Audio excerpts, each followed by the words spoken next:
Hello all you hack and slash loving cosmonauts, as always I am Cosmic, and today finally I'm sitting down to review Grim Dawn, which is an action role-playing game developed and published by Crate Entertainment. Now a lot of you have been asking me to review this for a number of months, and the Christmas holiday period gave me the time to sit down, play through the game, and basically think about what I actually thought of the game itself. The game takes place in the world of Cairn, which is a dark, abiding, war-torn world where it was once, humans flourished in that world. There was great empires, and the basic introduction of the ethereals, which are a spirit race, started to invade the planet, and they are able to take over and possess humans as well as summon various creatures of the dark, and they invaded the world, and now the world is in ruin. The human race has been driven to extinction. There's only a few pockets of humankind left. What I love about this setting is the fact that Grim Dawn focuses on a slightly different take than most, say, dark fantasy RPGs. In a lot of dark fantasy RPGs, whether it's, occupation or invasion, you'll find that your sole task is to expel the enemy from the world and reclaim the world, and everything's all hunky-dory after the fact. Whereas in Grim Dawn, the world is in ruin. The fight is over. Humans lost. The ethereals are driving you to the edge of extinction. So instead of a game that is about, destroying the enemy and taking back the world and restoring to the world as it once was, that is impossible. It is about humans finding a way to survive, adapting to the situation that they are in. And this comes in the form of finding out that once a human is possessed by an ethereal and then that ethereal leaves the human body, that human has new abilities and a connection, and can use things like rift gates, which are basically teleporters that ethereals use. And this gives humans hope and a new way to fight the ethereal incursion, so to speak. And it's about them learning to rebuild humanity in this new world. Grim Dawn is very much inspired by, and I would even go so far as to say it is probably a spiritual successor to games like Diablo 2 and Titan Quest. It is very much in a similar vein as those games.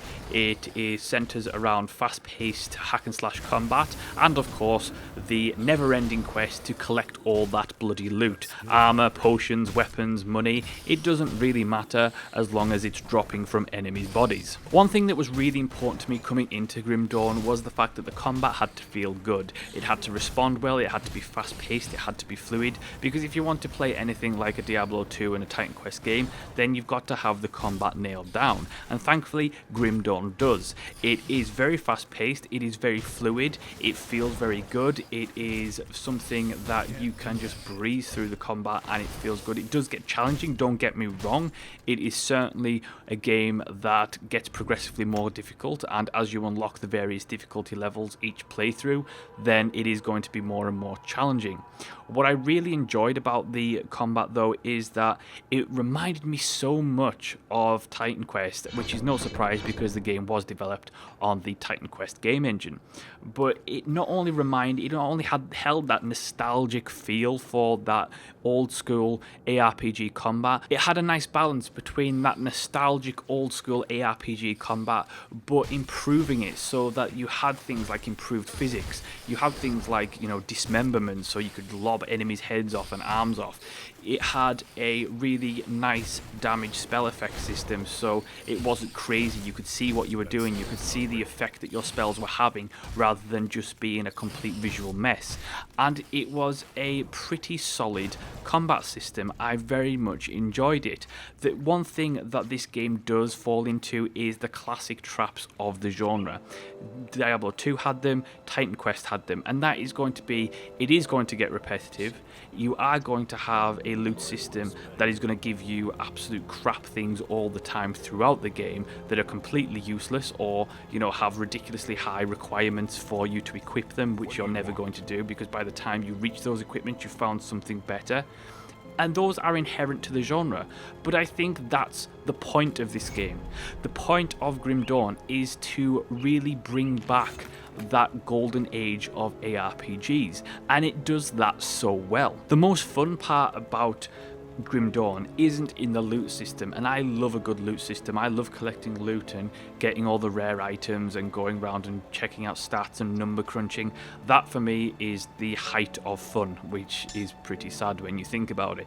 But the best thing for me was how the class system was designed in this game. It wasn't rigid, it was flexible, it was adaptive, and it opened up possibilities where I could really have fun with the combat.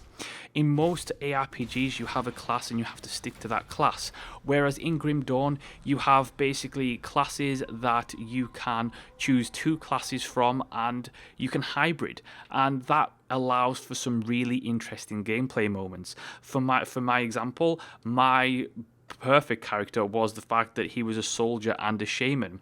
So on one hand you had him running around with a giant greatsword, lobbing off heads and throwing insect swarms into enemies to give them damage over time, and then if I came across a particularly tough group of enemies or a boss, I could switch it up. I could go sword and shield, improve my defense, and stand there throwing tornadoes across the screen. That for me is really fun. It was really inventive. It gave the player the whole game gives the player the opportunity to really do what you want.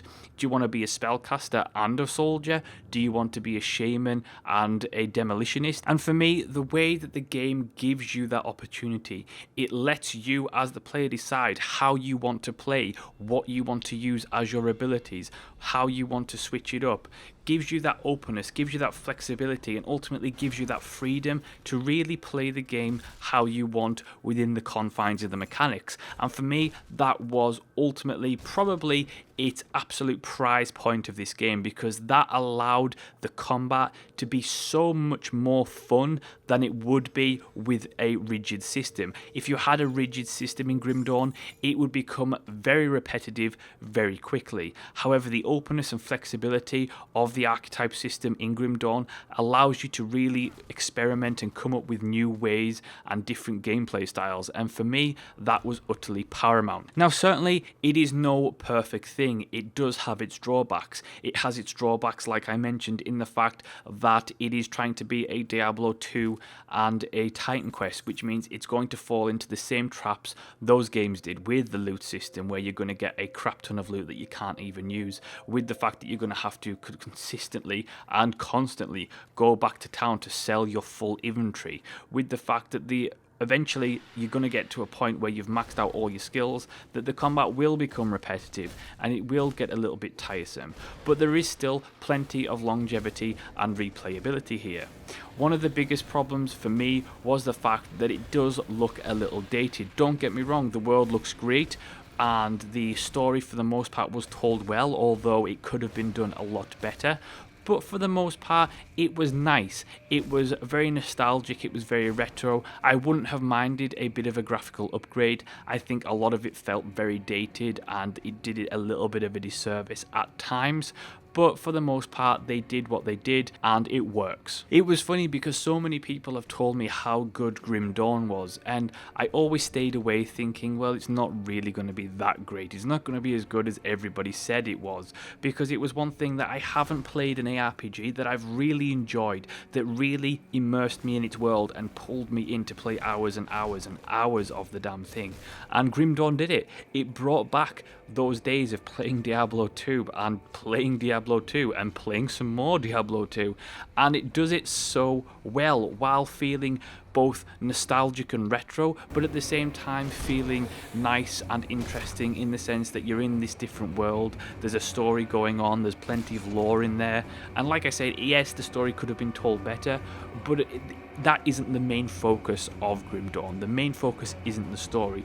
The story is in the background. It's a nice story, it's interesting, but the main point is the gameplay mechanics here, and they executed them very, very well. So it's recommendation time, and you can probably guess what my recommendation is going to be. It is certainly go out and buy it, because it's great. If you enjoyed Diablo 2, if you enjoyed games like Titan Quest, it is going to be right up your alley.